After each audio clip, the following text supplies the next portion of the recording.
അത് ഒരു തെറ്റായ പ്രചരണമാണെന്നാണ് എനിക്ക് തോന്നുന്നു. കാരണം ഈ അഭിപ്രായം ചർച്ചയ്ക്ക് വന്നപ്പോൾ തന്നെ മുസ്ലിം ലീഗ് ശക്തമായി അതിൻ്റെ അഭിപ്രായങ്ങൾ രേഖപ്പെടുത്തിയതാണ്. ഇന്ത്യ മുന്നണിൻ്റെ ഘടകകക്ഷി എന്ന നിലക്ക് ആ മുന്നണിക്കൊപ്പം നിന്നും മുസ്ലിം ലീഗ് അഭിപ്രായം വ്യക്തമായി പറഞ്ഞിട്ടുണ്ട്. ഞങ്ങളുടെ യോഗങ്ങളിലൊക്കെ അത് സംബന്ധിച്ച് ഞങ്ങൾ അഭിപ്രായം പറയുകയും തീരുമാനമെടുക്കുകയും ചെയ്തിട്ടുണ്ട്.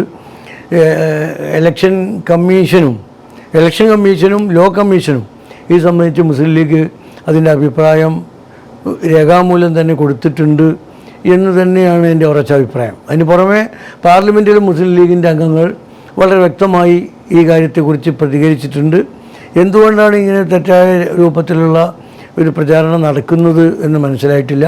ഞങ്ങൾ ചെയ്യേണ്ട കാര്യങ്ങൾ വളരെ വ്യക്തമായി യഥാസമയം ചെയ്തിട്ടുണ്ട് എന്ന് തന്നെയാണ് എൻ്റെ ഉറച്ച വിശ്വാസം.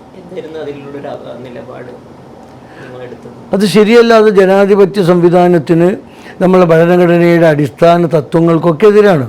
ഭരണഘടനയുടെ പ്രധാന സ്തംഭങ്ങളിൽ മാറ്റം വരുത്തുന്നു എന്ന് പറഞ്ഞാൽ അത് ഭാവിയിൽ വലിയ ആഘാതങ്ങൾ ഉണ്ടാക്കും എന്ന് തന്നെയാണ് ഞങ്ങൾ ഉറച്ചു വിശ്വസിക്കുന്നത്. പിന്നെ വിവിധ സംസ്ഥാനങ്ങളിലെ കാര്യങ്ങളും കേന്ദ്രത്തിലെ കാര്യങ്ങളും വളരെ വ്യത്യസ്തമാണ് എല്ലാം. ഈ വ്യത്യസ്തങ്ങളായ കാര്യങ്ങളൊക്കെ ഒരുമിച്ചാക്കുക എന്ന് പറയുമ്പോൾ അതിൻ്റേതായ പ്രയാസങ്ങൾ പല ഭാഗത്തും അനുഭവിക്കേണ്ടി വരും. അതൊക്കെ ഇപ്പോഴത്തെ നല്ല ഒരു സംവിധാനത്തിലൂടെ ഇപ്പോൾ മുന്നോട്ട് പോവുകയാണ്. ജനങ്ങൾക്ക് സംസ്ഥാന ഭരണകൂടവും കേന്ദ്ര ഭരണകൂടവും ഒക്കെ തിരഞ്ഞെടുക്കാനുള്ള പ്രത്യേക അവകാശങ്ങളുണ്ട്. അതൊക്കെ ഒറ്റയടിക്കാക്കുക എന്ന് പറയുമ്പോൾ ജനങ്ങൾക്ക് അതിൽ പ്രയാസങ്ങളുണ്ടാവും, വോട്ടർമാർക്ക് ബുദ്ധിമുട്ടുകളുണ്ടാവും. അത്തരമൊരു തീരുമാനമായി മുന്നോട്ട് പോകുന്നത് ഫെഡറൽ സംവിധാനത്തിനും നമ്മുടെ ജനാധിപത്യ സംവിധാനങ്ങൾക്കും ഭരണഘടനയുടെ അടിസ്ഥാന തത്വങ്ങൾക്കൊക്കെ വളരെയേറെ പ്രയാസങ്ങൾ സൃഷ്ടിക്കും, വിരുദ്ധമായി വരും എന്നാണ് ഞങ്ങളുടെ വ്യക്തമായ സുചിന്തിതമായ അഭിപ്രായം.